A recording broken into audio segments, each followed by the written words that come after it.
మీ ఆత్మీయ జీవితాన్ని పరిశీలించుకోండి ఒకసారి. ఈ అలవాటు చేసుకోండి. మిమ్మల్ని మీరే శోధించుకొని చూడటం, మిమ్మల్ని మీరే పరీక్షించుకోవటం, మీకు మీరే బుద్ధి చెప్పుకోవటం, మిమ్మల్ని మీరే విమర్శించుకోవటం. నాకు దేవుడిచ్చిన ఆణిముత్యాలు ఇవే, ఇవన్నీ సీరియస్గా తీసుకున్నాను. దేవుని ముందుకు వెళ్ళినప్పుడు నేను ఇంతే మాట్లాడుకుంటానండి. నా అలవాటు అదే. నన్ను ఎగతాళి చేసిన వాళ్ళ విషయంలో కూడా, నన్ను దూషించిన వాళ్ళ విషయంలో కూడా నేను పోయి దేవుని ముందు అదే చెప్పుకుంటాను. నేను దూషణకే తగిన వాడిని కానీ సన్మానానికి తగిన వాడిని కాదు ప్రభా. ఏదన్నా నేను ఇలా మంచిగా ఉన్నానంటే అది నీ వల్ల. అదేముంది, తిట్లకు తగినోడిని, నేను దూషణలకు తగినోడిని, అవమానాలకు తగినోడిని కానీ ఘనతకు తగినోడిని కాదు. ఆ నీతి నియమం నా దగ్గర లేదు. ఏదన్నా నా వల్ల జరిగిన మంచి ఏదన్నా జరిగిందంటే అది నీ దయతో నువ్వు జరిగించింది, అదేముంది. పర్వాలేదు తండ్రి, నాకు ఈ పరిస్థితి అనువదించినందుకు స్తోత్రం. ప్రతి స్థితిలోనూ దేవుని ముందు కూర్చొని నన్ను నేను విమర్శించుకోవటమే నేను సాధన చేసుకున్నా. ఇప్పటికీ నేను అదే సాధన చేస్తున్నా. నాకు నేనే బుద్ధి చెప్పుకోవాలి. మరెవరు చెబుతారు? మీరు చెబుతారా? మీరేదన్నా తేడాబడి నా దగ్గరికి వస్తే నేను మీకు బుద్ధి చెబుతాను.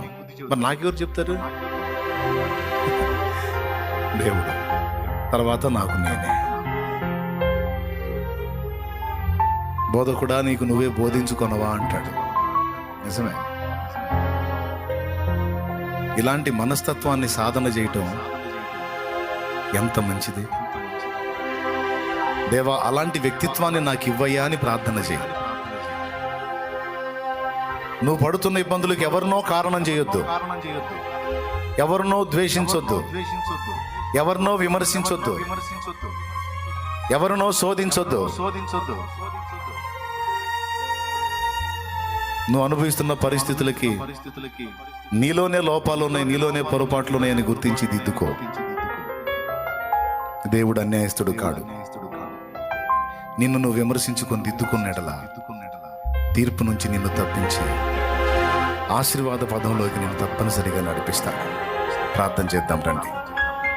పరిశుద్ధుడైన మా తండ్రి, ప్రేమ స్వరూపేగ దేవా, నీకు స్తోత్రములు స్తోత్రములు స్తోత్రములు స్తోత్రములు స్తోత్రములు.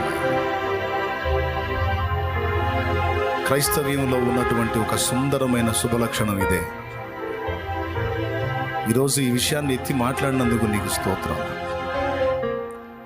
ఎదుటి వాళ్ళని నేరస్తులు అనుకునే కంటే మాలో ఉన్న నేరాలేవో మేమే విమర్శించుకొని నీ ముందుకు వస్తే వాటిని తొలగించి మమ్మల్ని ఆశీర్వదించే దేవుడు అయి ఉన్నావు.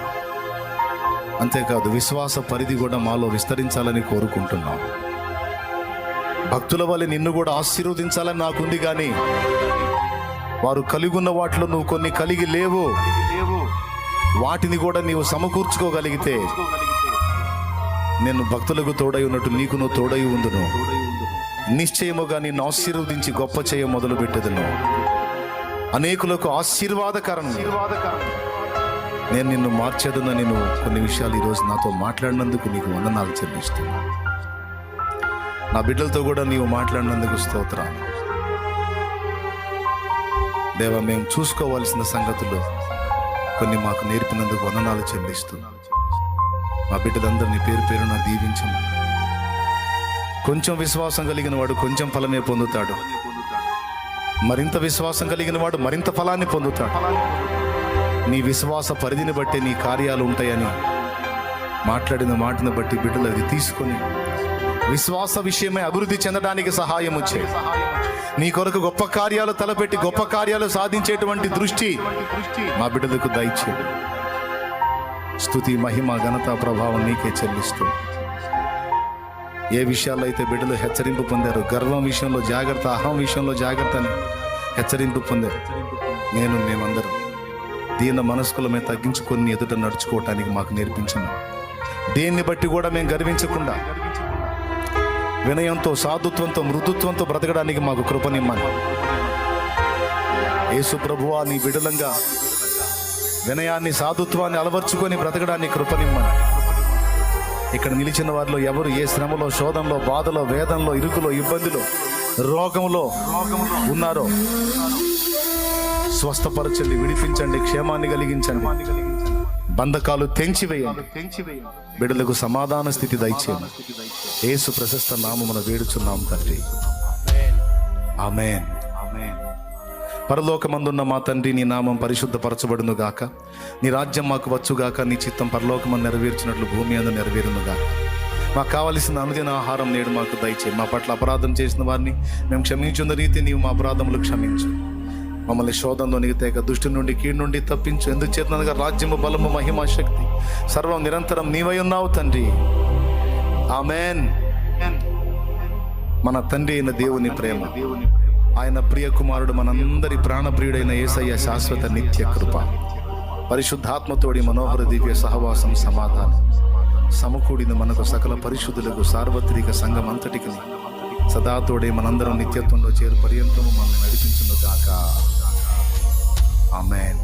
ప్రవేశు రక్తమునకు చేయి, ప్రవేశు రక్తమునకు చేయి, ప్రవేశు నామమునకు సంపూర్ణ విజయం కలుగును గాక, ఆమేన్.